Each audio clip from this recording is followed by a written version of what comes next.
One of the things I think that we do is we allow the conversation to continue in the same way that it always does. We start, how are you doing? You know how they're doing. You know how they're doing. And they're about to tell you, and you don't really want to hear it.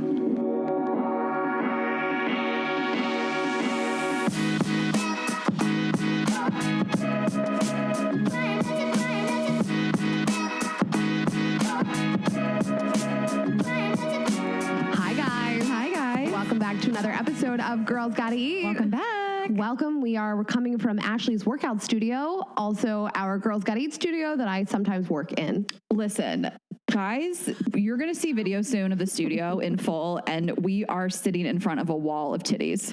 I can't stop staring at them because I'm like, which of these titties is my We titties? found titty wallpaper. We found an amazing wallpaper girl to put it up. We are feeling like home. Titty wall. I sometimes like just zone out and like which nipples are mine. So you guys will see it. This is teaser. Titty wallpaper from Walmart. What is going on at Walmart? Go off, Walmart. We searched for titty wallpaper for so long. How did we find it at Walmart? I'll tell you what though. You know what you can't Google is naked women wallpaper. Don't do it. No, you see some disgusting shit. Just try it. What did we even Google? Boobies? I think that naked women wallpaper. What'd you do? Titty wallpaper? Let's find ours after we record. Okay, so big week. We are prepping. We have a happy hour, you may. We've got a happy hour on Instagram on Thursday evening. Yes. At 7 p.m. Eastern time. Yeah, with Bright Sellers. And then we're heading to Florida. Yeah. Miami, Orlando, and Tampa. Yes. And guys, if you're coming to the shows, we can't wait to see you. There may still be tickets left. Check girlsgottaeatpodcast.com. Again, we never really know what's going on with Florida down there, but we'll be there. The shows are going to be incredible. 2 shows every night. Miami, May 2nd, Tampa, May 5th. Orlando, May 6th. And if you were coming to the shows and you have any crazy, hilarious, ridiculous stories about sex, of course, dating, relationships, whatever, you can email them to us and we might highlight them at the show. So just email hello@girlsgottaeatpodcast.com, subject line, Florida shows or the city that you're coming to, and then just make sure to tell us which show time, the early or the late show. Yeah. And which city, of course. We'll see you there all tanned up. Yeah. I gotta get outfits still. I'm working on my outfits, my bathing suits, my outfits. You got outfits. You're making a face. I have a few outfits. I have all the bathing suits.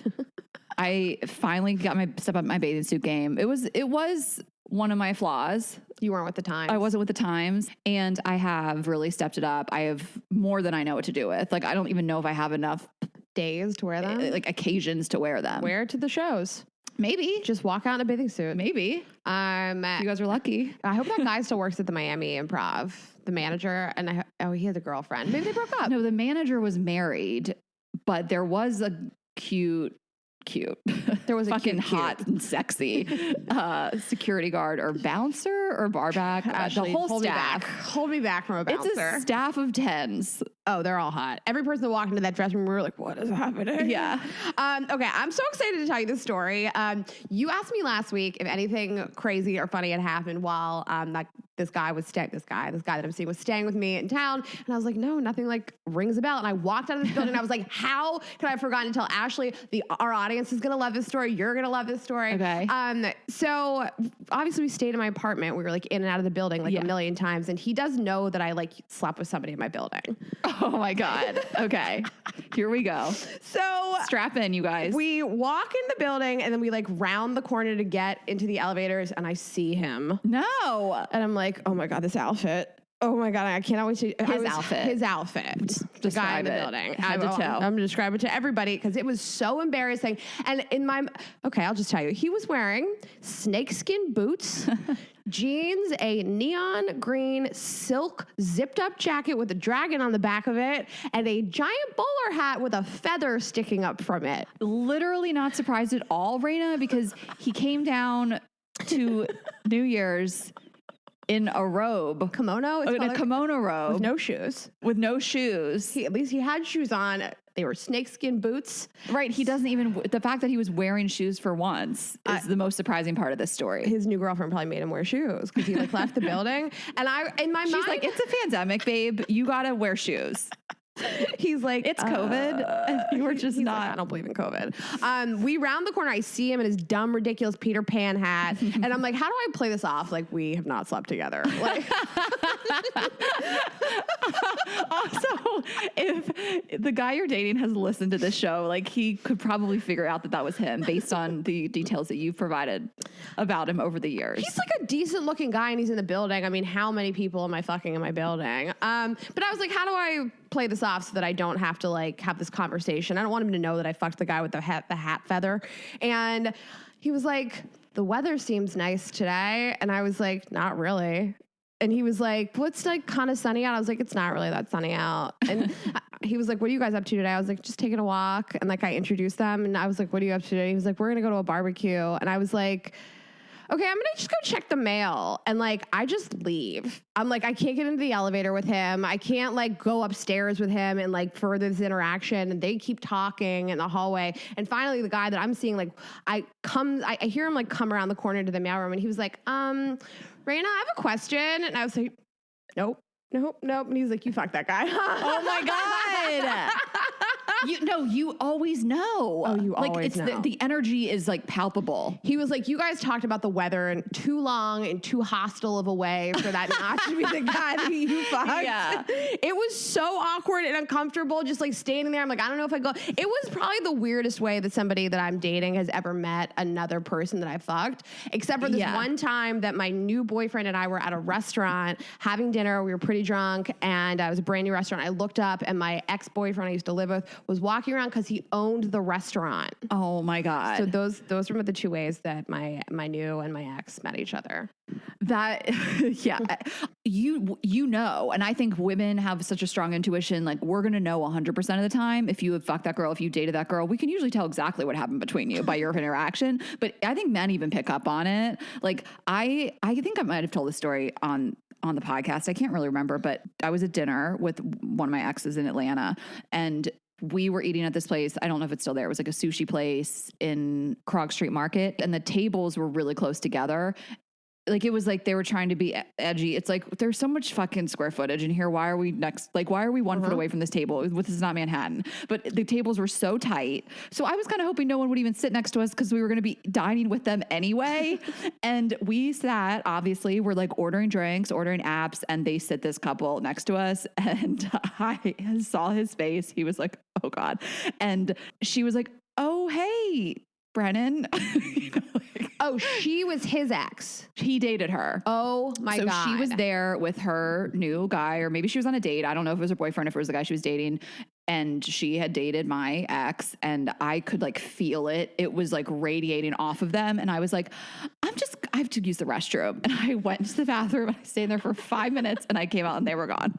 They left? They left. Oh my God. Yeah. And I was like, I was like laughing.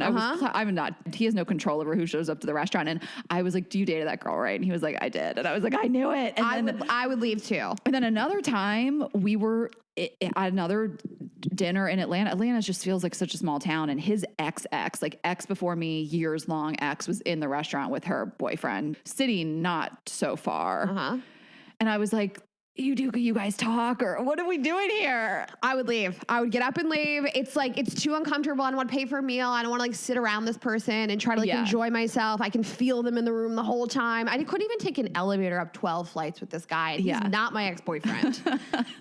Remember when I was on that Hinge date and then another Hinge date came to the same bar? Oh my God. What are the odds in New York City? I've had like so many encounters like this. Like even when another ex of mine, we were at like Sweetwater Brewery in Atlanta and like we were waiting in line for our beers and my born again virgin neighbor who used to come on my back showed up just, hey, like right behind us. And I'd be like, hey guy, this is my boyfriend. Like I have had a lot of those. You can tell when two people have fucked. It's 100%. I got made fun of so bad. If that outfit was just like why can't he just wear a t-shirt? Why can't he just wear like a normal fucking outfit? He never has. The day I met him, he was wearing heart sunglasses and I fucked him. And you were like, that's my man. That's my man. Oh my gosh, this is so embarrassing. Had it come up that there was like a guy that you fucked in your building prior? Yeah, he knew. He knew, and I didn't really like fully explain it. And then I was like, listen, it was COVID, it was a pandemic. I figured I'd like repurpose him into a boyfriend. He's like, it wasn't a pandemic when you guys fucked in March of 2019. Don't get me out here, Raina. You guys started fucking during March Madness 2019 because you were supposed to come to Rob's and you just never did. I blacked out by 4 p.m. and then I fucked him on a mattress on the floor in my apartment. Oh, literally, never forget. That's right. I did fuck him for a year before the pandemic. A year. You should have heard me trying to rationalize this. I was like, listen, it was a pandemic. I had no access to anybody else. And listen, he's like a decent looking guy who lives in the building. Yeah. And I figured like, I'll repurpose him into a boyfriend. He was like, what did you guys talk about? You guys like hate each other. I could tell. I was like, I don't really know. Honest, it's so weird. It's so crazy the amount of hours and penetration you've logged with that guy, and there's no connection. Does it count as penetration if he was like never fully hard and almost never finished? It counts as just penetration, not sex. So embarrassing. So God. So that happened. I was excited to tell you and just give the listeners an update on him because we haven't talked about him since Joe Biden Day. Oh yeah. Mm-hmm. When you ran into him and his girlfriend. Yeah. Or you had ambushed. They're still by him strong. And his girlfriend. Yeah. You guys should double date. I would die. We love a double date. I would die. Well, I don't really have much to say. I guess I'll give an update on an aspect of my life that people might be interested in, which is my life as a dog mom or a foster dog mom. So, I am allegedly, if you're hearing this, then it's happening, because if it doesn't happen, I'm going to cut this. It's just like, I don't want to get messages about it. So if you're hearing this, I do have a foster dog in my care right now. I decided that I was ready to start fostering, and I'm approved with 2 organizations in the city. One is called Hearts and Bones, but this dog that I have now is through another organization called Animal Lighthouse Rescue, which is Dr. Lisa Littman is their vet on their board, and she helps with like the fostering, and she's their go-to vet.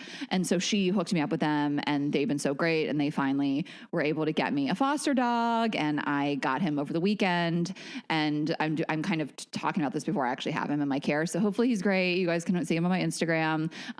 But yeah, he'll probably find a home soon. I mean, I think that people are thinking like I'm going to be a foster fail because I fostered one dog in my life, and that was Dewey, and I kept him for 12 years. But I feel like I'm not totally ready to adopt and like have another dog. I mean, like Dewey was like truly the love of my life, and I'm sure I'll fall in love again with another dog, but I don't really feel like my heart is quite there yet. So I think I'm actually in a good headspace to foster and like not get too attached, but who knows? That's how I feel. I mean, Dewey passed on January 8th. I still like miss him like crazy. I find myself just like, I can't believe he's gone. I can't believe he's gone, but I'll find myself just seeing a photo or a video, and I'm like, I can't believe he's gone. Like, it's just, it is that grief that still like hits you in waves, and I'm not like sobbing in bed anymore, but it still hurts. And I've felt the void, but I finally feel like I have enough space that I can start like bringing other dogs in the home temporarily. Kind of like, I feel like it's like, we say this thing, it's from Sex and the City, that you get 2 great loves of your life in your life, which everybody's different, but like, I kind of think that's accurate. And I'm like, I wonder if it's like that for dogs, and like Dewey was my first great love, and then I'll have like one more, but in the interim, I'm just like dating around. I have a question for you, because you addressed this on another episode, but in case people didn't listen to that one, do you have advice for people who have like lost a pet? Like if they're like, I don't know when I should start fostering? Yeah. I mean, we talked about it on the episode. I guess we talked about adopting after you lose a pet. I mean, it's just all personal. Like it's just, like I said, I know people that have lost a dog and they went out and adopted a dog the next day, and that's no judgment. Everybody's so different. Like, it's not that you're, like I said, it's not like you lost your spouse and you get remarried the next day. Like, you can have multiple dogs, like save another life, like, me, I'm just adopt, don't shop. So hardcore. Just, oh my God, guys, please. But no, I don't. I think it's like when you feel like ready, and New York is really, there's so many foster organizations that really need fosters because there's not a lot of shelters. So like so many of these foster organizations in New York, which I'm learning more and more, is like they bring all these dogs from wherever, like Texas, Puerto Rico. My foster dog was from South Carolina, from I don't know where, a kill shelter or who knows. But then they need to put them in homes immediately. They don't have a place to put them. So like they're always fostered before they get adopted. They have great systems in place, but like it's they bring them in and then it's a whole system. They're all like super organized, and then the fosters pick the dogs up and then they keep the dogs until the adopters adopt them. So they're like up for adoption while they're in your care. Anyway, but Hearts and Bones is a great one. Animal Lighthouse, Muddy Paws, we love them. Korean Canine, Korean Paws, like I know all these organizations, but yeah, so I don't know what's going on right now. I'm telling you guys this beforehand, but hopefully it's going well. Cute little 42-pound fluffy tail black dog named Azul. I'm excited to meet him. We have a big weekend coming up. We have, we're going to adopt a dog to foster a dog. Listen, it's all the same to me. And we have a brunch date with Jamie Lee, which I'm so excited about. She's our new friend. Yes, we love to keep you guys updated on guests if we actually become friends with them or we don't. Jamie Lee, we are becoming friends with. So we have a brunch date with her. If you're listening on Monday, it was yesterday. So maybe it's on the gram. Do you have any recs? I have been out of the game. You know what I watched? Busy. Yeah, I restarted The Office this week. I watched The Dark Knight. I haven't seen The Dark Knight. Girl, Is that your first time seeing it? You gotta get on The Dark Knight. I like have always wanted to see it, and then I feel like I forget about it, and then I remember when I'm on a plane, and then I'm like, do I want to watch this on an airplane? Oh, I love The Dark Knight. It's like my favorite Batman movie. Do you know I'm like a big Batman stan? No. Yeah, I am. X-Men, Batman, love them. Oh my God. Not so much. That's not my cup of tea, those kind of movies. But I've always wanted to see The Dark Knight. What a hot take. It's okay, you know what else I watched? It's amazing. Casino I watched last week. I got halfway through Casino and The Dark Knight. Okay, well, while you're doing old recs, I'll tell you what I fired up. Okay. It's hard to watch because you can really only watch it on YouTube, and that's Newlyweds, Nick and Jessica. Oh, you're like the fifth person that's told me that they have gone on YouTube and rewatched Newlyweds. So I have so much to say. Newlyweds, I mean, we're really talking to the millennials here. If you're really young, you wouldn't know it because you can't watch it. It's not on Amazon. It's not on Netflix or Hulu. Like, really? It doesn't, no, you can't stream it. It was like an OG reality show. Yeah, you can buy the DVDs, I think. Like, whatever. You can't stream it. So you really have to like just search on YouTube. There's a few YouTube accounts that have a lot of the shows, but then they can't play the music. So they have to kind of dub in like other music so it doesn't get ripped down. Whatever. I've watched like a lot of episodes. I watched the show when it was on, which was like 2005 maybe. And then we talked about the book, Jessica Simpson's book. The show is so crazy to watch now. Like, did we know watching it back then that they were just not compatible at all? Like, did we think they had this cute, quirky relationship? Because when you watch it now as a grown up, just in 2021, it's like these people were not a match. And was she 20 or whatever, 21? He was like 30. He turned 30. And she was 21 years old. He turned 30 in the first season. 21. But like, I don't think she's dumb. I think she's ditzy and funny, but I think she's not a stupid person at all. I've never thought that. And I think she's self-aware, and she's like this wife as a 21 or 22-year-old, whatever, that like shouldn't be a wife. You know, she's just like, you watch it and you're like, I've never seen something more where like this girl was not ready to be like a wife and a homemaker and like take care of like laundry and cooking and meals and like cater to her husband. I think Nick is like, every time he looks at her, I feel like it's like a glare. I feel like it's so condescending. I'm not saying he's like a terrible person. I think they were just such a mismatch. And like, I was just like, did I watch this way back in the day and think like, oh my God, they're so cute. And they just like, you know, bicker and it's like cute and funny. Like watching it now, it's shocking how not compatible they are. So I think first of all, you and I have read her book, which we both highly recommend, and you do have insights into it where you know that she felt like shit all the time and he wasn't nice to her. But I do feel like two things. Back then, first of all, I think it was like all the rage to act like this like ditzy girl. Like it was like her and Paris Hilton, and it was like, you remember like The Simple Life, and it was like people like played up this like ditzy side like, I can't of you. do anything. I can't do the dishes. And also, I probably watched that show when I was like 19 years old. I don't think I had any standards for how like men should be treating women. Right. And I never understood like the age. I had no idea he was like a grown ass man. And this was essentially like a child that went from her parents' house, didn't go to college, was a pastor's daughter. Yeah. You know, I just thought like, it's just how men treat women, and she's kind of ditzy, and that's how everybody acts. Right, but like you don't even feel like he thinks it's cute. Like you're watching, and like the only thing this couple can have going on, possibly that's keeping them together, is the sexual attraction, I guess. But like they're not like she seems like a caged bird and he seems annoyed all the time. And she's also more successful than him, which is like a crazy another layer of the dynamic. Like there's this episode where she just like wraps her music video that had some crazy budget and like Nick is trying to get like $10,000 more for his like shitty video that his label doesn't want to give him money for because he's like trying to be a solo artist that they know will never make it. You know what I mean? Like it's like it's crazy that this younger woman who's like really can't act like an adult in the real world, but yet she's making more money than him and she's more successful. It's a fascinating dynamic to me, like the two of them. I mean, I also used to think that like Big and Carrie were like an iconic couple, and I thrived for that. And it's like, that's literally my worst nightmare, that couple. There's a docuseries. I think I mentioned this, but I don't remember if I did. On E, Andy Cohen hosts it. It's about reality TV. I know, I want to watch that. And it's great. It's maybe like 6 or 7 part series, and it really takes you back because you like the Anna Nicole Smith show and the Osbournes, and I'm dating myself. And it's like, oh. Did he talk about that?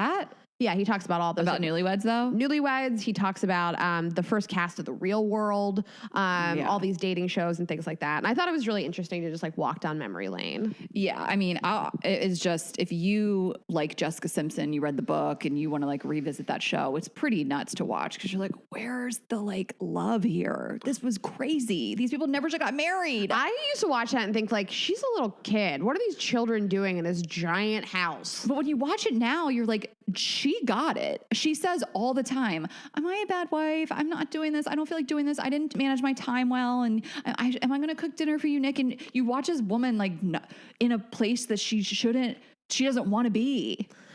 She did have sex. It's like stressful to watch. It's like stressful to watch like the piles of laundry. And then she's like, can we hire somebody? I have more money than you. Like, she's like, can we hire people? And I feel like he's like, no, you're my wife. You're supposed to take care of the house. And she's like, but we're rich. I know. I mean, you guys got to read the book. It's so good. Sorry. I just can't. She says like he married a child. Like she even says like, I was out of my league. He married a child. He wanted a wife that stayed at home. I started to become the more successful one. And then he resented that. Yeah. And she was like the original reality star. She blew the fuck up. Yeah. So Newlyweds, Casino, Dark Knight.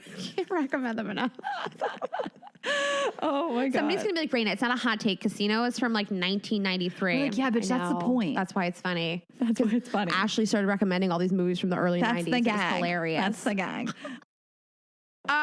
Okay. Guys, we really are. We are so excited to introduce today's guest. She is a therapist with 14. God damn it. Just keep this in the episode. Okay, guys. We are so excited to welcome our guest today. She is a licensed therapist, a sought-after relationship expert with 14 years of experience, and is the founder and owner of the group therapy practice Kaleidoscope Counseling. She is also a New York Times best-selling author of the book Set Boundaries, Find Peace. Please welcome to the show, Nedra Glover Tawwab. I feel like that should go after that vibrant intro. Yeah. Hi, welcome. Yeah. Thank you. Nedra, I have to tell you, I was at my parents' house a couple weeks ago and just walked by their TV and saw you on it. I think it was Today Show or GMA, one of the two. And I was like, Raina, we have to have her on. That's how we got led to you. So I feel so validated that I was like, this is great. Boundaries. Let's talk about it. Was it GMA or Today Show? Or you it was Good Morning America. Yeah. Okay. Yeah. And my mom, I was like, Mom, wouldn't this be so great? She was like, yeah, she's amazing. We like sat down and watched the whole segment. So anyway, that's how we found you. Yes. And you're coming to us from Charlotte, North Carolina. Yes. We are really just excited to have you. We reached out to you. Your publicist was nice enough to send us your book. I crushed your book in one afternoon, all about boundaries. I learned a lot about myself and things I'm doing wrong. And I thought it was phenomenally insightful. So we're going to talk to you about your work. So you're a therapist and you wrote this book. Yes. I've been a therapist in Charlotte for, I've been here about 12 years now, and I was a therapist a few years in Detroit. And since the beginning, a lot of my work has centered on boundaries. People say, like, how did you get started talking about this? I was like, I was born, and then I became a therapist, and the rest is history. Like, It's so much of our relationships, how we engage with others, that it was just such an important thing for me to help people with enmeshed family systems, codependency, financial issues, really looking at these things from a place of of what if we have the power to change this just by having some healthier boundaries. Absolutely. One of the things you called out that I thought was interesting was that people ask you so many questions and that you can really boil down a lot of these issues to a boundary issue and then diagnose, why aren't you setting these? Why do you not trust yourself to do it? And then all the negative things that come from not having those practices in yourself. So I found that specifically really enlightening. Mm-hmm. Yeah, absolutely. I think that even with talking to people about the book, they're like, I'll read it, but I don't have any boundary issues. I'm like, please read the book. I know you have at least 200 of them, right? Because that's like saying, like, I don't have any trauma. It's like, you will find some. You do have some. It's something if we really think about it. So many of the things that happen, you know, anxiety, depression, resentment, the way we operate in our relationships, feeling overwhelmed, burnout, like all of these issues can be traced to boundaries, especially with mental health. Sometimes we get really anxious in social settings because really the boundary could be, we have this annoying friend and we haven't let them know, like, when we go out, you drink too much and it makes me really uncomfortable and I don't want to go with you. Or, you know, can we talk about how you behave when you're drinking, or all of these things, and we feel really anxious and we think it's like something we can't control. And really, perhaps there's a conversation that we can have with people that will make us feel a bit better interacting with them. Not all anxiety, but sometimes that is the root of it, that we need to be in conversation more. Absolutely. Do you want to give us just a quick kind of overview of boundaries, the different levels, and, you know, what kind of defines that in general? Yeah, so first I want to just say, what is a boundary? Mm-hmm. A boundary is a parameter that you set with yourself or others in your relationships. Boundaries make you feel safe and comfortable. Now, there are two ways that we can communicate our boundaries. One is verbal. When we ask for something, we make a request, we state a need. We state no. We tell people when we're uncomfortable with something. And then there are behavioral boundaries. And that may look like not calling your ex. That may look like not going to places with people when you feel uncomfortable. It may look like not answering your door when you don't want to have company and someone shows up unannounced. It may, look like asking for help in some instances. So there are two ways we set boundaries, verbally and behaviorally. And there are multiple areas where we can utilize boundaries. In the book, I highlight in family relationships, dating relationships, friendships, at work with social media and technology, and romantic relationships. For most folks, family is the toughest area to set boundaries.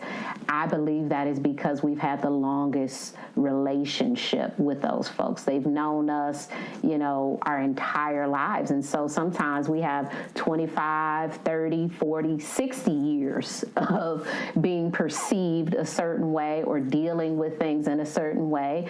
And, we're ready to make that change. And it's hard because people know you as you've shown up. And now they're like, what? What are you doing? And so it's really important for us to know that we are all entitled to boundaries. So not just you having the boundaries, but other people can have them with you as well. You're not the only boundary person that gets to operate in the world, that other people can set expectations with you as well. So the book is, as you all have mentioned, it's organized in a way that takes you from the very beginning of what boundaries are all the way down to scripts of what to say and what to do. Mm-hmm. And, one of the things you brought up about was anxiety, and as a sign that you need boundaries. But I loved you talking about like signs that you need them. And even though people realize they need them, why they're so afraid to set them. So if you don't mind talking a little bit about that. Yeah, so we fear boundaries because the biggest one is typically how someone else will feel, We worry a lot about how they'll feel. And we base that on how we feel when people tell us no, or we may base it on this person. Maybe we've shared something with them in the past and they did cry, or they did get angry, or they got upset. But the biggest fear with setting boundaries is what people will feel once we set them. What will they think, and what will they do? Next, it's our inability to advocate for ourselves, or the fear of disappointing another person. So most of the fears we have around setting boundaries is based on perception. It's not really based on, can I do it? What do I say? It's like, what will they think when I say blank?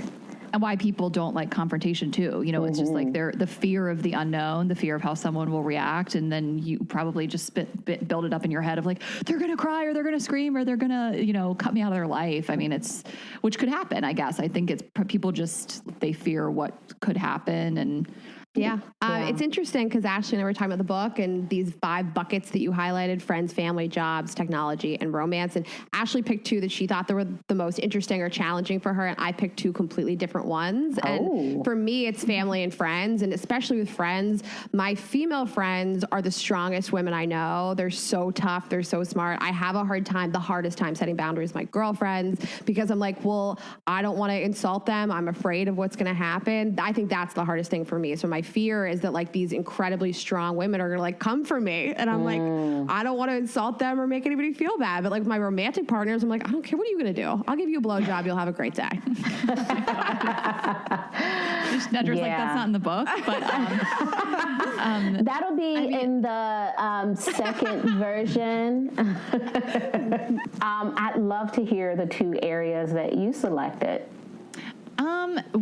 Technology, and just kind of like separating myself, and you know, I have issues with like putting my phone down, and you know, not getting enough sleep, and just things like that, and it's something I'm constantly working on.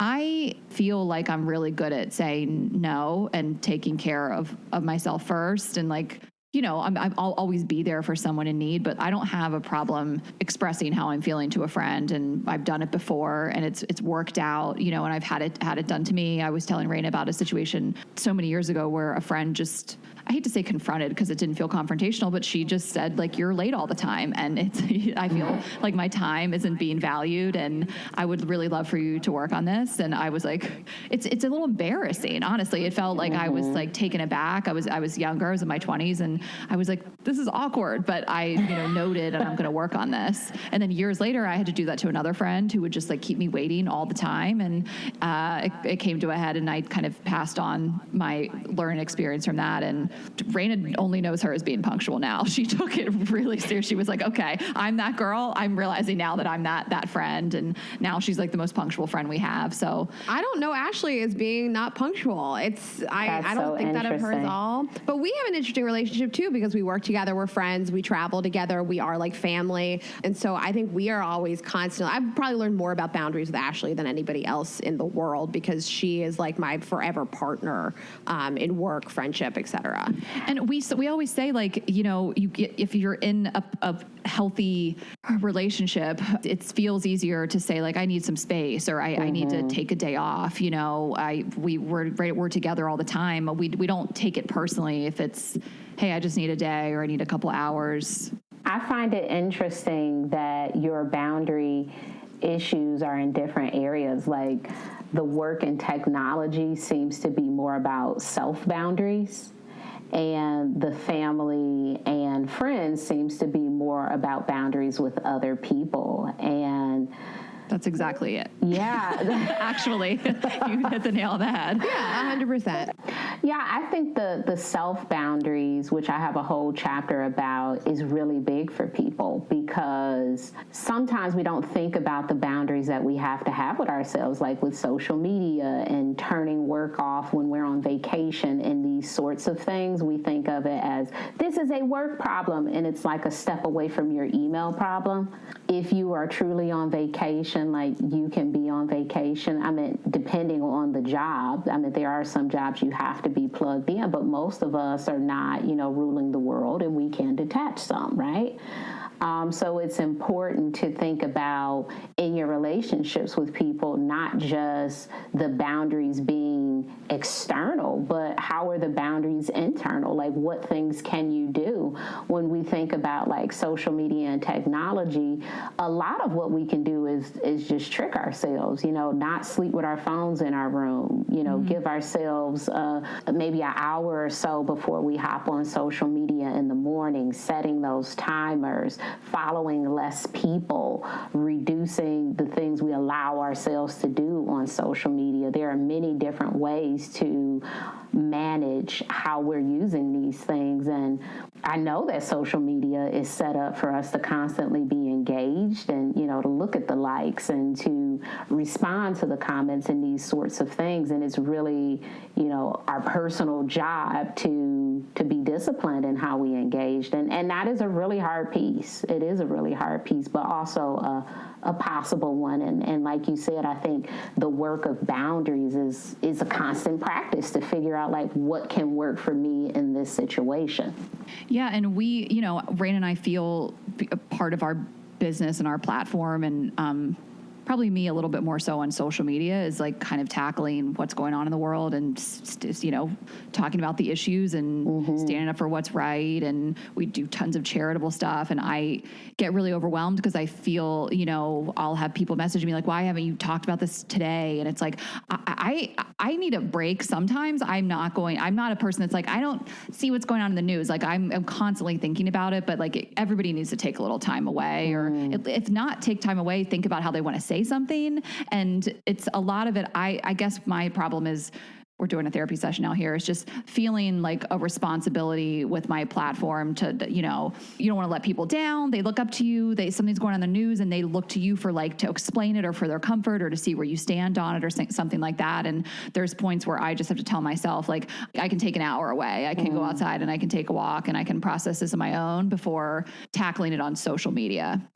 Yeah, and I think just as things happening in the news are heavy for other people, it's heavy for influencers. And like you said, there has to be a minute for you to pause and reflect and process your own feelings before you hop on social media and say, this is my position. It's like, I'm not even clear what it is because I'm still processing the news. Or my emotional response to it. And sometimes, silence is the best I can do in some situations. It's not always me taking a stand because, I don't know if it's useful. I don't know if it's effective. I don't know if I'm ready to share because, your opinion is private until you make it public. So am I ready to make it public? Maybe not. Maybe that's something that you are processing internally with your support team. And I understand that, when we see people with a platform, we're like, why aren't you saying anything? That there is something that we think should be said.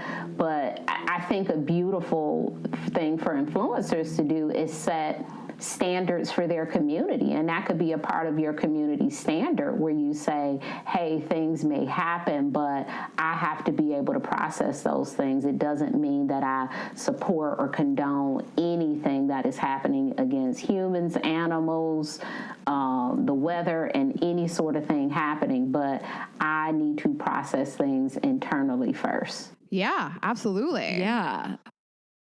I think that there's a cost to not setting any boundaries in any areas. And I think there's probably a lot of people sitting here being like, well, people don't respect my boundaries. And so can you maybe talk about like why people don't respect your boundaries and the cost of that? People typically don't respect boundaries that aren't clearly stated. Sometimes we think we're stating a boundary and we're just talking about problems. Like, you're always late, you never bring anything to the potluck, your pants are dripping on the floor, problem. Like, we're saying all of this stuff. And really, the boundary is what the solution. When we have a date together, please arrive on time. That is what the boundary is. The boundary is not the problem, but we tend to do more speaking in problems. That's where we're comfortable. Like, this is the problem. I don't like this. My food is this. When it, what do you want? Please take my food back to the kitchen because I did not order this meal. That's the boundary. And you see people people that will sit there with that plate in front of them. They'll be pissed the whole time, and they'll pop off to everybody else. And then they'll go on Yelp. Yeah. And it would have been so easy if they just would have said something and got a meal that they could eat. 100%. Yes. You said this thing, I wrote it down, and you wrote short-term discomfort for long-term healthy relationships is worth it. Yes. And yeah, I mean, I know saying to the waiter, this food sucks, take it back, it's different, but it really resonated with me because it's like, yeah, these conversations suck. They are not, it's not easy to look at your friend and be like, I love you, but you're late and I don't fucking like it. You don't swear at them. But I think it's like a good mantra to adopt that, like, if you just rip the Band-Aid off, people can be better than you think they're going to be, and it will foster a healthy relationship in the future. Yeah, and maybe the person who is always late doesn't recognize how you're impacted by it. And what you're saying to them is, I am having an impact, and I would like you to do this instead. Mm-hmm. And that's what you're communicating when you're sharing a boundary with someone, that this thing is bothering me. Instead of pretending to be unbothered, as we love to do, I don't care when people do this. I don't care when people send me messages and they say this in my DM. No, I do care. Someone sent me a message the other day, and I processed it with a friend that I have online. And I said, this happened. Can I bend your ear for a minute? I just want to vent. I'm not pretending to be unbothered. This comment bothered me. I am bothered, fully bothered. Like, I can't pretend that this does not bother me. But I think so often people don't hear our boundaries because we are not being clear about them. We are pretending that we do not care when people do things that really do bother us. Also, we're not being consistent in setting the boundary. We will tell people things like, please don't show up late, and then we 30 minutes late the next time. Well, what kind of rules are you setting? It's like, please don't eat in the classroom, meanwhile the teacher is eating. Like, come on. Like, you have to follow the expectation you're trying to set with other people. So it's really important that if you are saying something to someone, that you maintain that within yourself with them as well. But the biggest thing is, the consistency. That is another huge piece. We will say it one time and we expect people to get it forever. Particularly in families. We will say it one time, we've been away for 30 years, and we say it one time and we're like, okay, I've said it one time, get it forever. Yeah, I think that you also, or at least May, I don't know about you, but you're like, I'm not going to make a big deal out of every single thing, right? My brother, for example, he's very sarcastic with me. I don't want to pick a fight with him every time it happens. Mm-hmm. But then all of a sudden you haven't picked a fight for all 10 times it's happened, and then you're just pissed and you're keeping score and you're like, this always happens. And you look back and you're like, well, I never told this person I was mad or hurt, so how should they know? They can't be expected to read my mind. But then you've like built up this whole like arsenal against somebody, and that's not fair to them either, but you're pissed. I'm pissed at him. I'm gonna say right now. Yeah, and we don't like to be seen as sensitive because people, oh, you're just being sensitive. Own it. Look, I'm very sensitive. Please do not make jokes about me because I take it to heart and I don't move past it. I know you're trying to, be funny and, sometimes it is, but 90% of the time it's not. It's not funny to me. And I'm taking it very personally. I feel attacked and I want us to communicate in a different way. So is there some way that we could crack a joke without me being the butt of the joke?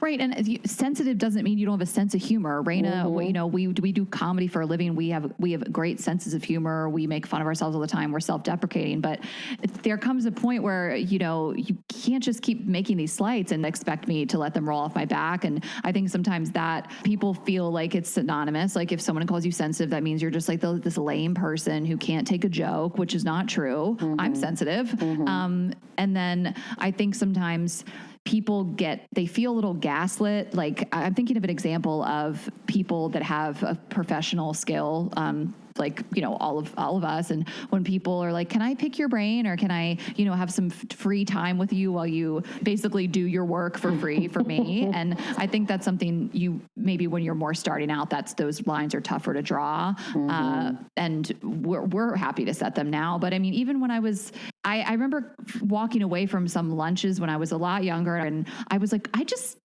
consulted someone for free, like a friend of a friend, not a close friend, and I was like, why did I do that? She didn't even pay for my lunch, like what just happened here? And we have a great friend who's a stylist, has her own business, and she's so clear and like, this is my job. You don't pick my brain for free. You can sign up for my programs. You can sign up for my services. This is what I do. And I think sometimes fears with things like that professionally are that you'll look like you take yourself too seriously, or you don't want to help other people out, or you don't want to help women out, or whatever it is. And I mean, to be clear, I always want to help people I'm really close to and my friends. And there are situations where it's something reciprocal. Someone's helping you with their expertise and vice versa. It also depends on the nature of the work. But I think we all know this situations where it's like a weird ask, it feels uncomfortable, and you don't know how to respond. Yeah, you all complimented me on my fingernails, and my friend does my nails, and I pay her full price with a tip. As a matter of fact, I tip her so well. I'm like, what is your price? Because I think I pay you over the price. I'm like, wait a minute. And I constantly encourage her, you should raise your prices. You should raise your price. You're so good at this. You should raise your prices. And some people raise them on me too, because if it's too high, I will go somewhere else. I want you to succeed in business. So that way, when we go out to lunch, you could pay for it, or I could pay for it. Like, the money. Yeah, because I'm paying you for your service. I love spending this time with you, but you're at work.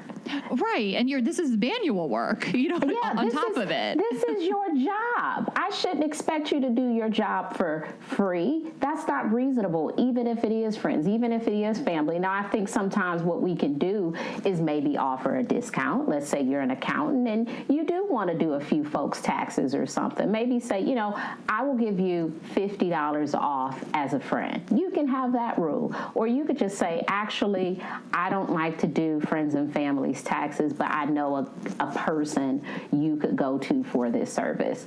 A lot of what I do is I refer. When people ask me a bunch of information, I say, I know a great coach who can help you with blank. I know a great person who could be your therapist, because I cannot do all of those things within a friendship, not in a family relationship. And so it makes sense to just have a few people on your list when they're saying things like, so how do you start a podcast? Find somebody who's already doing that, ladies, and just be able to give that person's name off. Like, oh, you should call so-and-so. They help people start podcasts. Yeah, here's a YouTube series. YouTube series. Right. Because guess what we did? Googled it. Yeah, we sat in my Brooklyn apartment and Googled how to start a podcast. Yeah. And Ashley was like, I'll learn how to edit it. And I was like, I'll start at the social media.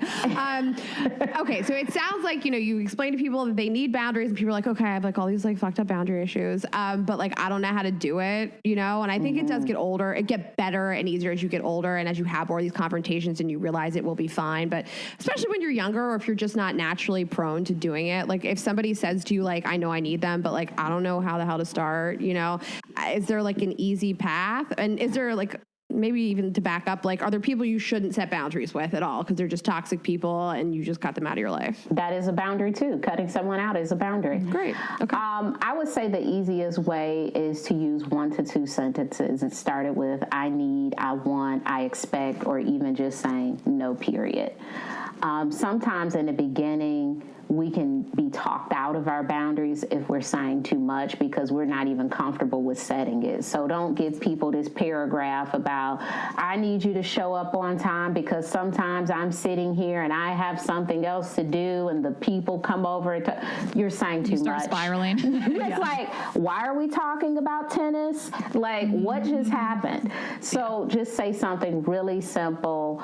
You don't have to give a reason. You don't have to explain yourself. You can if you feel comfortable doing that. Sometimes we don't. We don't have the tools to do it, and sometimes we don't have the confidence yet to get into the explanation of why we need something. So it's okay to just be really simple. And I would even say if you have a problem with saying it to a person face-to-face, hey, we're in a pandemic. Some stuff isn't face-to-face. Even texting someone and saying, hey, the next time you want to stop by, please let me know before you come. Just letting people know, like, this is not working, and trying not to wait to until like the 100th time, but really doing it when you notice yourself being irritated. We know when we're irritated because we want to, a lot of times we're like, oh gosh, we want to talk about it to other people. We want to process it. We wreck our brains like, did they just do? If you have a did they just do moment, you need a boundary.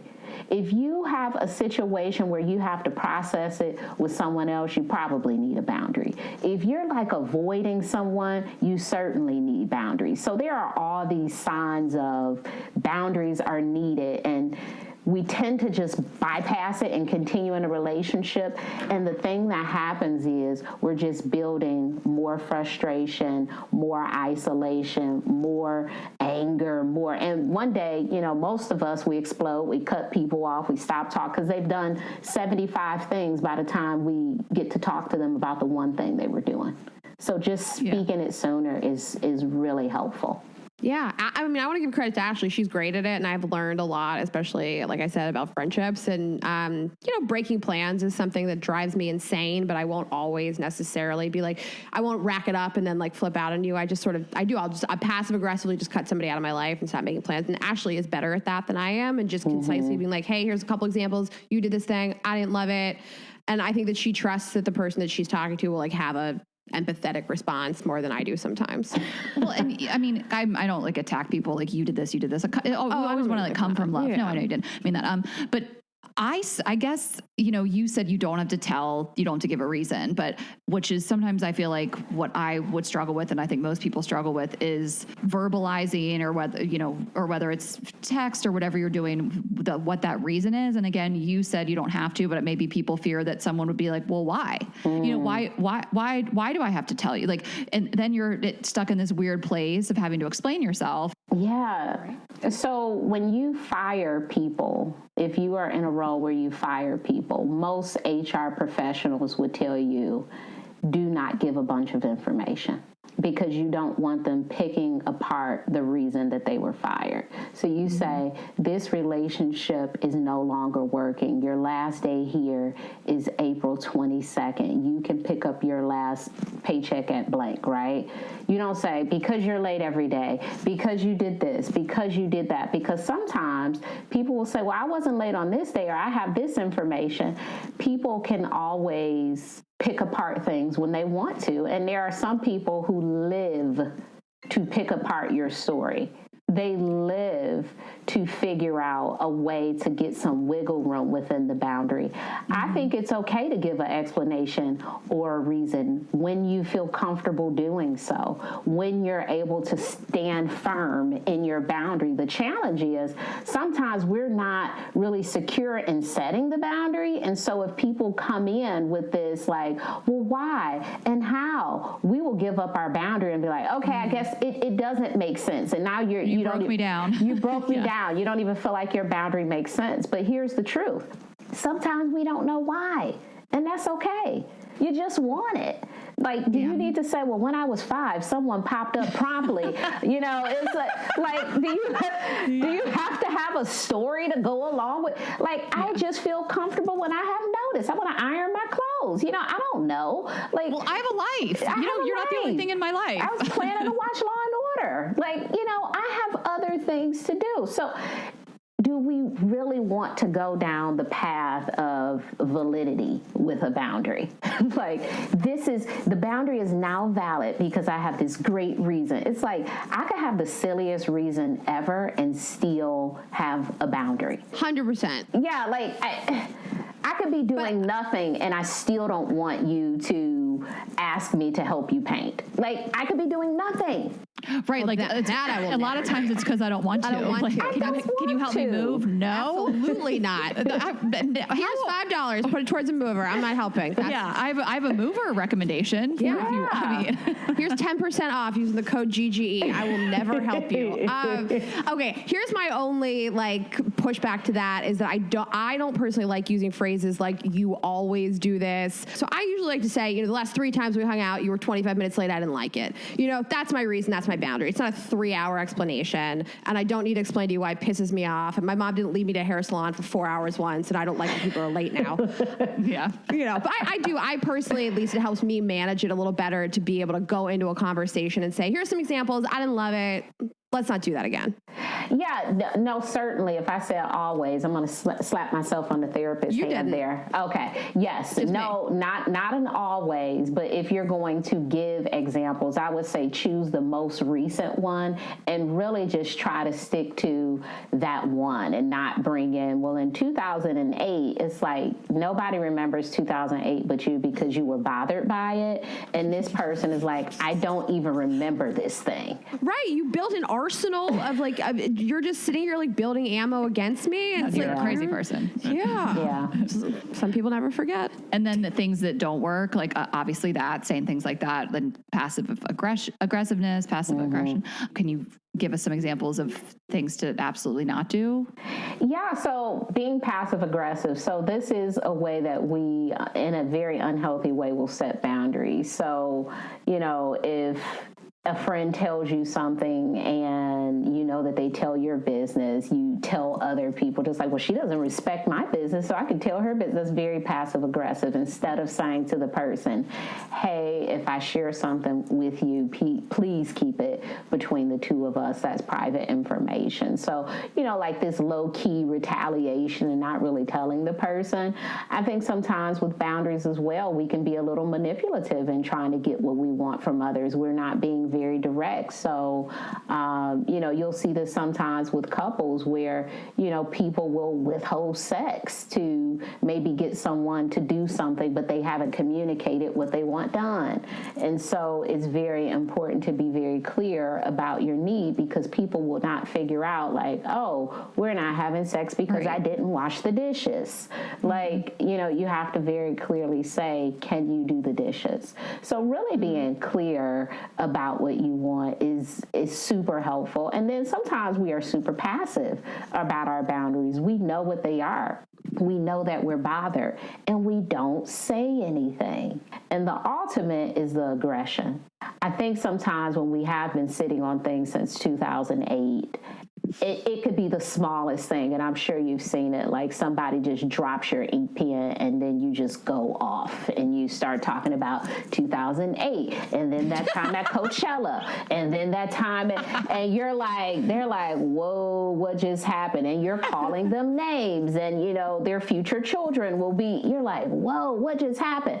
Mm-hmm. What happened is you lost. Yes.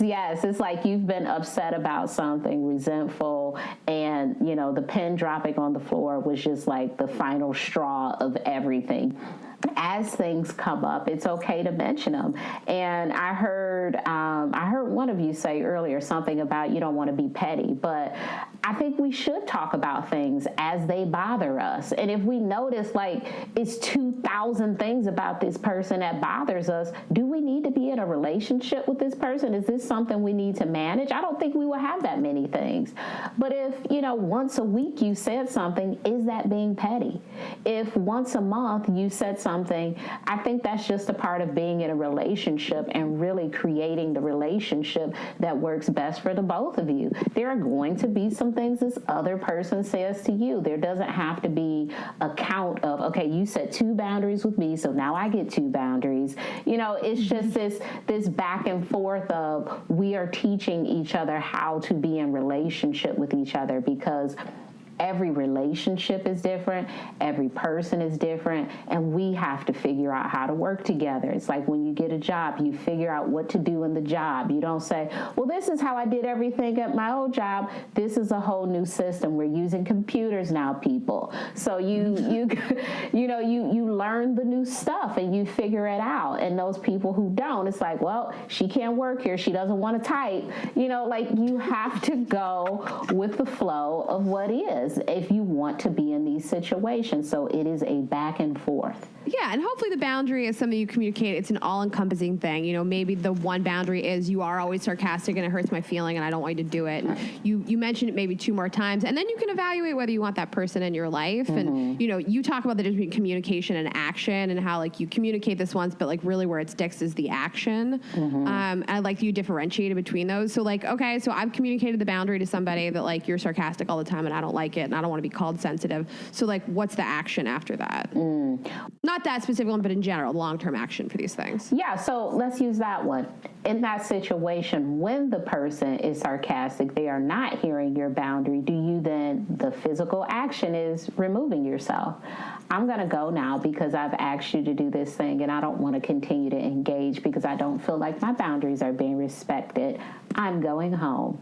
You know, there are things that you could do, or even, you know, sometimes it's reducing our interaction with people who don't want to respect our boundaries. And I think ultimately, sometimes we decide to end those relationships with people because they have this habitual way of not honoring us. And it can be, you know, the sarcasm may not be an example, but it could be situations where people are putting you in harm's way. They are being verbally abusive.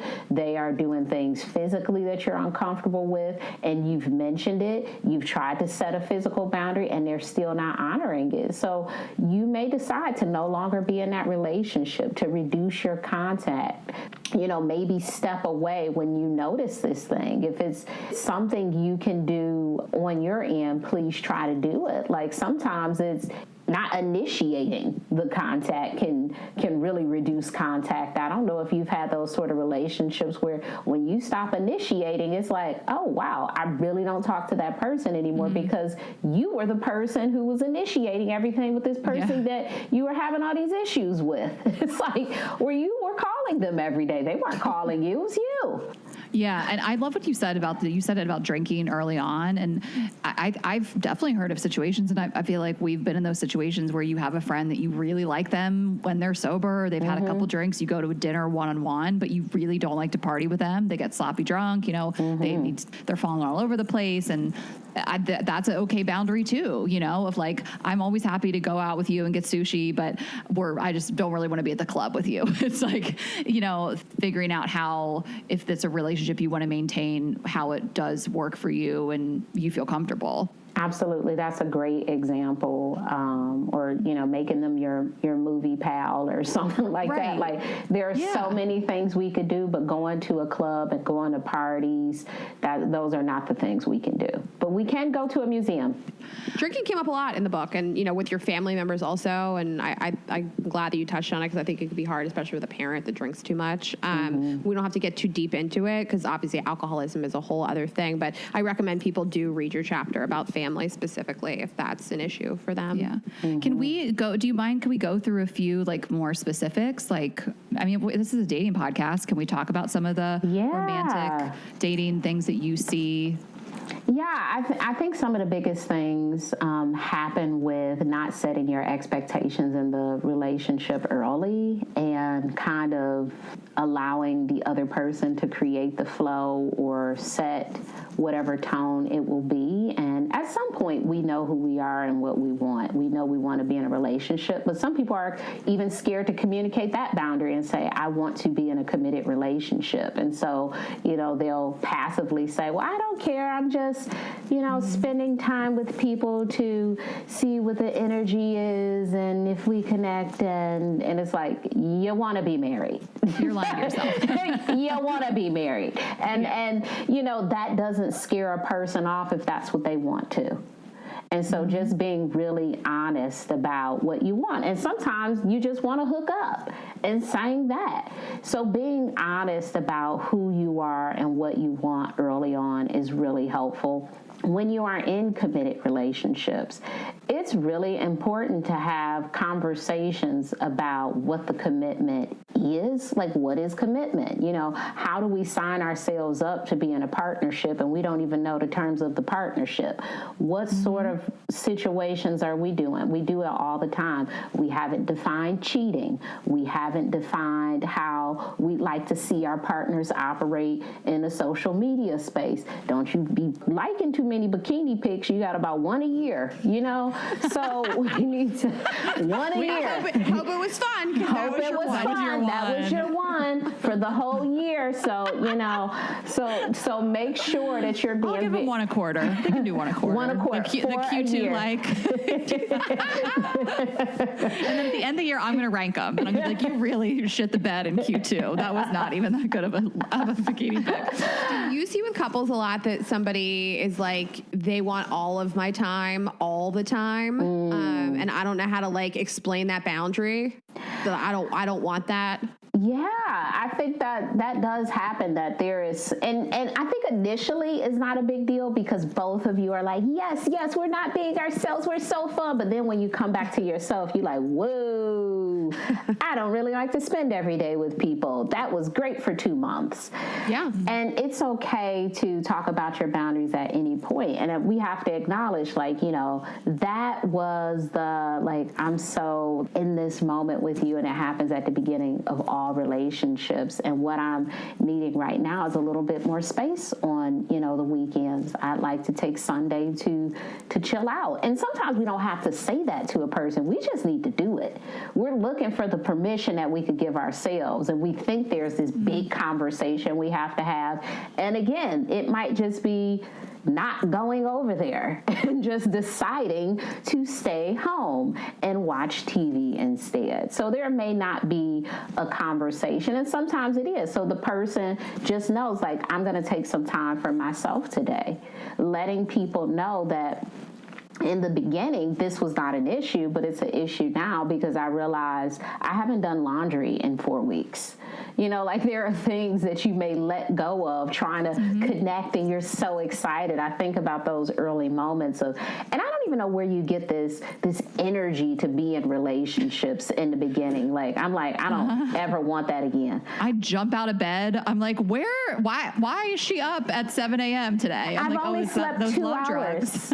Yeah, it's like you're on the phone all night. You want to see them all day. It's, you can't really operate like that. That's not reasonable. It's not sustainable. Yeah, it's like you haven't washed your clothes in 2 months. Your friends don't know where you are. You know, you have to come back to yourself at some point. And when you do, I think that it makes sense to communicate, like, yo, I haven't washed my clothes in 2 months. I need to spend Sunday just watching clothes and catching up on all the Law and Orders I missed, or, you know, whatever it was. Like, you know, they have 5 shows. I've missed 70. So I need to spend a day washing, folding, and watching TV. I think it's great that you highlighted that just because it didn't used to be a boundary doesn't mean that it's not okay for it to be a boundary now. Just because like, when somebody says to you, like, well, it wasn't a problem before, well, I'm allowed to learn new information or change and make it a boundary today. And I think that it's great to give permission to people to do that. Yeah.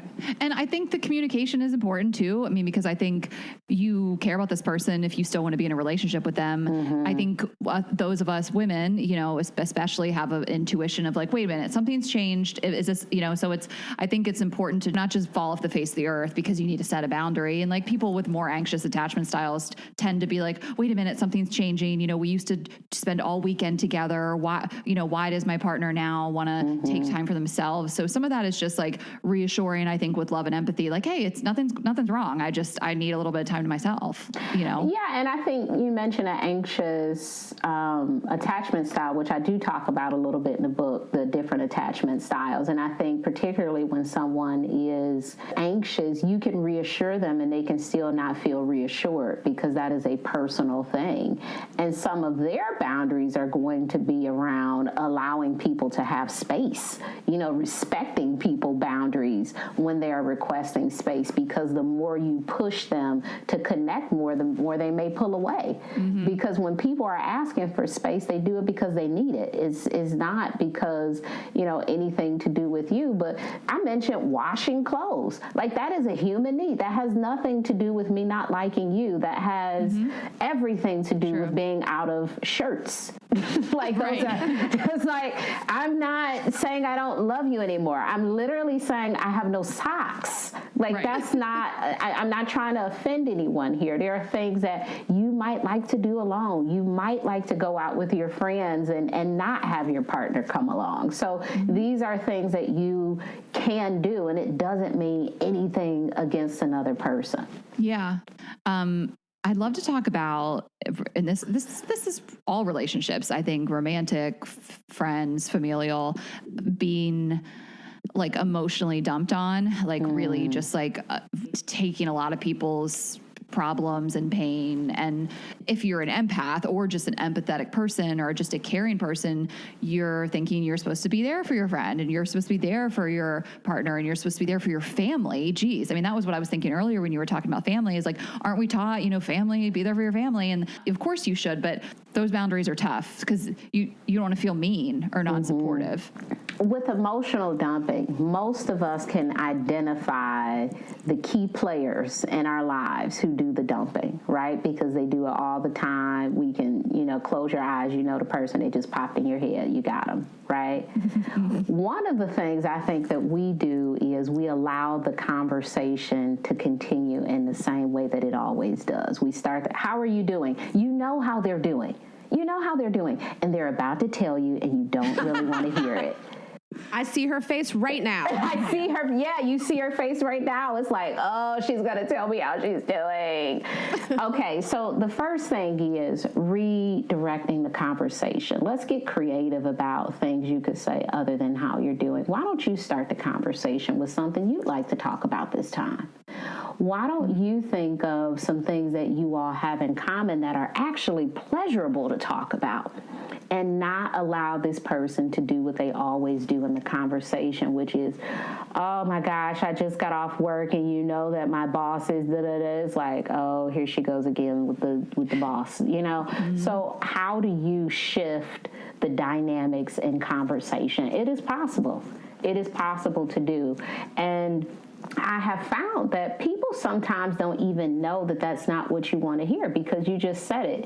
We feel like this is how you're supposed to talk to your friends. This is how you're supposed to talk to your family. So even as you're like saying this stuff, it's like, oh, this is normal. I get to complain about whatever. And it's like, yo, I just got off work too. Right, I have problems too. I'm a person. Yeah, I don't want to talk about work anymore. As a matter of fact, let's not talk about work. What other things can we talk about?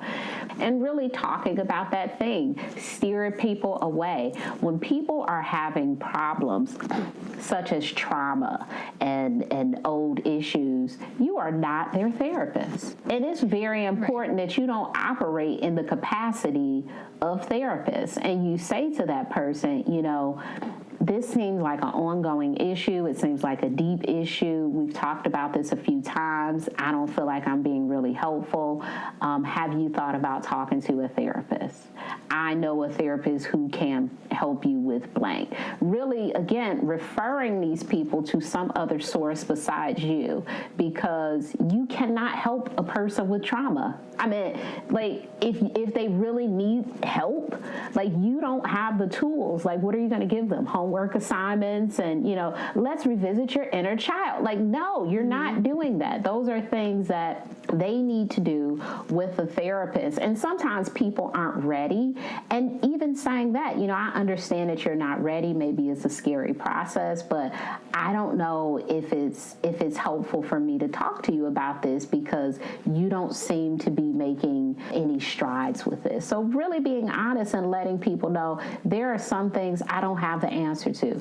I cannot answer any accounting questions because I don't have the answers. I'm not going to pretend and Google and I don't know. That's my answer. I don't know. You should call an accountant. Like, so why do we think our friends are supposed to know everything? You're asking them computer questions and, call Apple. Like, I don't know. Like, I don't have the answer to everything. And there are some things that people will dump. They'll come and look for solutions. Like, I don't have them either. So I think that the redirecting is great with friends. You brought this up a lot, but I think with your romantic partner, you are really supposed to be their partner. You are the person that they dump on, and you want to dump on them. And I guess dump on's the wrong word. They're your partner. That's the person you should trust the most to be able to have these open, honest conversations with. And I like the advice of like, maybe I'm a little out of my league here, and maybe we seek therapy or you seek therapy, but I don't seem to be helping. So like, let's find something that will. What I did was in a past relationship of mine. I mean, we had a lot of issues as a couple, but there was a lot of trauma on his end, and at that point, I still really wanted to make it work. But I ultimately wanted him to seek therapy. He was not opposed to it. I think it's a matter of like finding the right person, pulling the trigger on it, So I went to I found a therapist for me through a recommendation, and I went to her and was like, I'm going to get the ball rolling, like I'm just going to go and I'm going to talk about our relationship. And I went, and then she was able to recommend the best therapist for him that I think he probably still sees. I don't know if I would guess years later, that then I was able to say like I had this great therapy session today, and maybe she recommended somebody that might work for you, and he went to him, and that was for years. So that doesn't work for everybody. If somebody's really opposed, like I knew he was already open. I just needed to kind of like open the door and provide, like you said, the recommendation, because if it's a foreign concept to somebody, which I don't think therapy is here in 2021, but people don't know where to start, and not all therapists are created equal.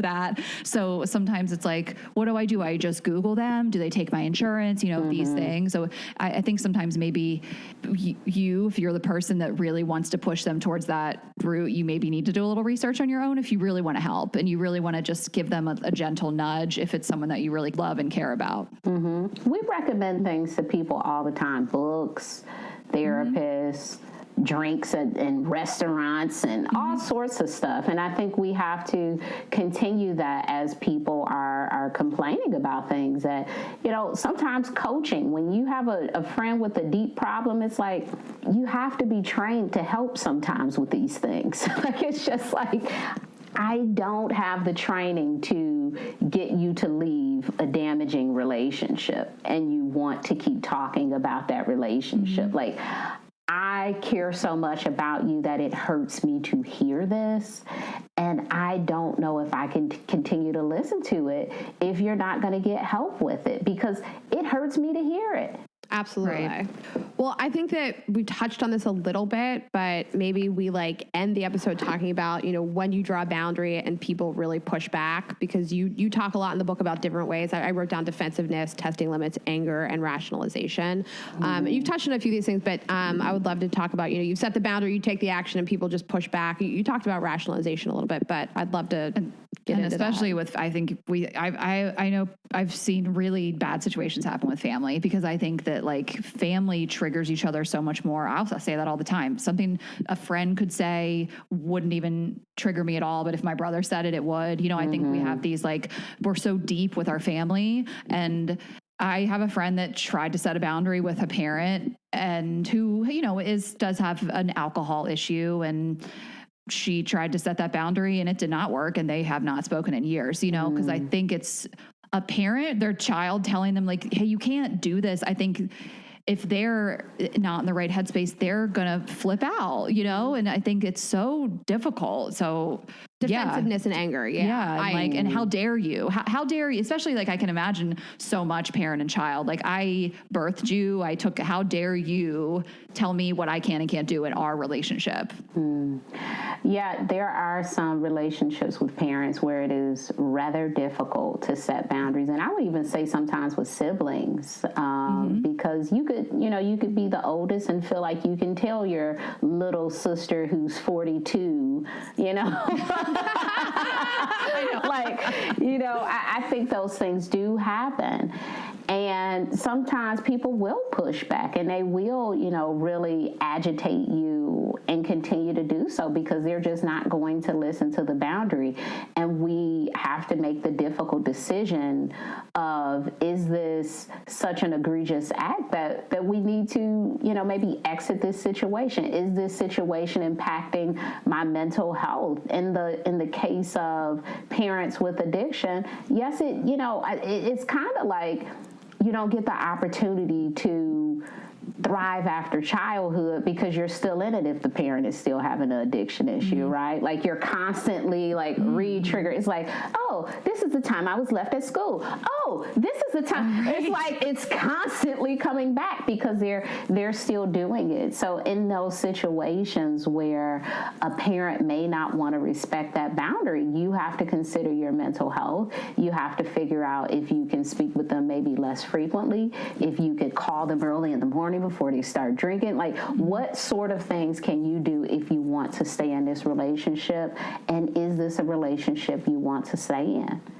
Because it does wear on you. I think, pushback, certainly. I think sometimes retaliation. People will get so upset at you for having a boundary with them that they'll set one with you, or they'll throw in this like defensive thing of, well, I never asked you to do that for me. And it's like, yeah, it's not your boundary. It is my boundary, and our boundaries can be different. You can be okay with something that I am not okay with, and that's okay. Like, we don't have to have all equal boundaries, because my boundaries are about me and yours are about you. Sometimes people will, make fun of you, call you sensitive, say mean things, try to really get you to feel bad about having a boundary. And the truth is, I think most people are sensitive. I think it's displayed differently. Some people, they may cry, they may say something, these sort of things. And then some people just internally process it. But I think most of us have some feelings about the things happening to us and around us. So to call someone sensitive, it's like, okay, you are too. Like, also, I would rather be sensitive than be an asshole. Non-feeling. And the worst thing you're going to lob at me is that I'm being sensitive. It's like, I think that I care about you, and I don't like the way I'm being treated, and that's why I'm being quote unquote sensitive. Like, that's not the worst thing I could be. And I think that people are worried about the defensiveness on the other end, and that's probably why you don't confront people, because you're like, they're going to come at me, and, I think it can be really frightening. But I don't know, what's the worst thing somebody's going to say to you? You're too sensitive. And when people don't want to respect the boundary, let's say they push back, they are defensive, they're retaliating, they are, doing all of these things, we have to recognize that some people won't respect our boundaries. It's not going to make sense to people all the time. It doesn't mean that you shouldn't have them. It doesn't mean that. It doesn't mean you should take it back. It doesn't mean you need to change anything. It's an unfortunate truth that your boundaries may not work for everybody, because people have their own agenda as well. And you have to decide, what do you want to do when someone isn't respecting your boundary? And that's the real hard part. What we typically do is, they won't listen to me. And it's like, yeah, they won't. Now what? What will you do now that they won't? We can't make them. Boundaries are essentially a request. You're like requesting that your friends show up on time. You're requesting that this guy lets you know 48 hours. He could still not do it. And that is their choice. And so if that is the case, it's so beautiful and loving when people respect the boundary. But if they do not, you have to decide what you want to do in the relationship. And maybe they're deciding, like, I'm sorry, I don't really want to deal with all these boundaries. You have two, not that it's not a negative thing, clearly, but there's just some people that are a mismatch. There's people that we wouldn't be friends with or date or be in relationships with for a multitude of reasons. And some of it could, if there's a guy that's like, that's just not how I operate, and I don't really care about this girl enough to follow this boundary, and I'm going to break up with her and find somebody else, maybe you're just like, I don't know, this friend really doesn't ever want to go out and party and do drugs with me anymore, and that's what I'm looking for at this point in my life, so we're not going to be friends. Like, it can go the other way too. We always say, like, not every relationship that you start is a lifelong one. Friendships and relationships run their course. Obviously, it's a lot harder with family. like something you said, and it just talking to them in the morning if there's alcohol at hand. And some of that just to me feels like don't take the bait, don't engage if you can avoid it. If you feel like someone's in danger, don't ignore their call. That's a touchy, tricky subject, but like what I would try to say to friends that are in this situation is like, okay, so your parent, they're sending you these crazy emails or these crazy texts or they're calling you after 9 p.m., they've been drinking, things like that. I feel like the child gets so triggered, they like want to pick up or they want to engage or they get so emotional that they want to respond in that moment. And it's like, maybe you work on internally just not engaging or taking the bait. And then you wake up the next morning and it feels better. I don't know. I don't know if that's a permanent solution, but I think sometimes the person with the issue, if it is alcohol that we're saying, they know that they can get to you. So they're just going to keep doing it, right? Yeah. It's like this vicious cycle. They have a reward system. You pick up. Right. Like, why wouldn't they do it? You pick up every time. Like there is no consequence. And there are consequences when people don't respect your boundary. If you say, okay, I'm not coming over your house anymore, that is a consequence. Or you can't come over my house, or I can't talk to you after this time. If people aren't respecting your boundaries, it's natural to issue a consequence. When we drive and we speed, the consequence is a speeding ticket. Like you don't just, if we could just speed, we would just do it. Like the cop's not like, if you could respect the boundary of the speed limit, we would appreciate it. You get a ticket. You get a ticket. Like there are consequences for not respecting people's boundaries. Again, the severe one is leaving the relationship, but there could be others. I will not go out with you. You cannot call me after this time. If you do, I will not pick up. If you have an emergency, call this number, 911. Like, there are things that we can do to feel safer, even in relationships that we're not ready to leave. Yeah, and I think that message. I think not taking the bait is a great way, and some people might think that's passive aggressiveness. But my mom and I used to fight all the time, crazy fights. Like we were together in a house for 2 days, we'd be screaming at each other like crazy. And now when I see her sort of getting a little agitated, I used to always need to prove that she was wrong, that I was right, that she was wrong, that her point was stupid, that my point wasn't stupid. Now I don't take the bait, and I see her getting a little bit angry, and instead of matching her aggression or anger, I just diffuse it. I'm like, if that's how you want to be, and I mean that in a positive way, if that's how you want to live your life, that's how you want to pack the refrigerator, I don't need to come at you about this. And our relationship has been a lot better because of it, because I don't always have to like match her aggression. And I feel like she has seen that like I don't engage with her when she acts like that. And both of us have had a better relationship for it. And that's a personal boundary. You agreeing to change the way that you operate. Right. And we can't do that in relationships. It's like when people are like, we always argue. Yes.